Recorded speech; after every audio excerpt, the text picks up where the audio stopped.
जड़ीपटका police ने युवती से दुष्कर्म करने के आरोप में 4 आरोपियों को गिरफ्तार किया है। आरोपी ने युवती को पहले तो प्रेम जाल में फंसाया, उसके बाद उसे अपने दोस्त के घर ले जाकर उसके साथ शारीरिक संबंध बनाए। युवती का प्रेमी इस बीच कुछ समय के लिए गुजरात चले गया, जिसके बाद युवती को उसके प्रेमी के दोस्तों ने मिलकर ब्लैकमेल किया और इसके साथ ही उसकी इज्जत से खिलवाड़ किया।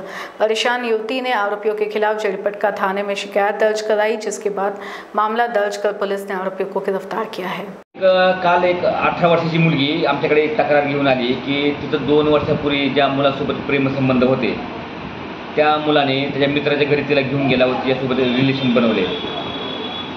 त्यानंतर काही दिवसांनी ज्या मुलाच्या घरी यांनी रिलेशन बनवले त्या मुलाने त्या मुलीला धमकवलं की तू असं माझ्या घरी येऊन असं केलेलं आहे, मी तुझ्या घरी तुझ्या गल्लीमध्ये सांगेल, नाही तर तू माझ्या संग रिलेशन बनव।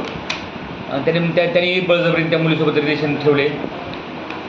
त्यानंतर काही दिवसांनी इतरही 2 मुलांना समजलं त्यांनी सुद्धा त्या मुलीला सांगितलं की तू जर आम्हाला पैसे दिले नाही किंवा तर आम्ही हे सगळं बस्तीमध्ये सगळे सांगून देऊ आणि तुझी बदनामी करू। मग त्या मुलीकडून काय सोनं आणि काय पैसे घेतले होते अशी फिर्याद आम्हाला प्राप्त झाली। ज्या मुलांच्या विरुद्ध तक्रार प्राप्त झाली होती त्या मुलांना आम्ही आणलं, चौकशी केली, ही घटना सत्य असल्याचे समजले। त्यावरून आम्ही गुन्हा दाखल केला, आरोपींना ताब्यात घेतलेला आहे, चौकशी केलेली आहे। आता आज PCR साठी हजर करत आहोत, पुढील सखोल तपास करत आहोत।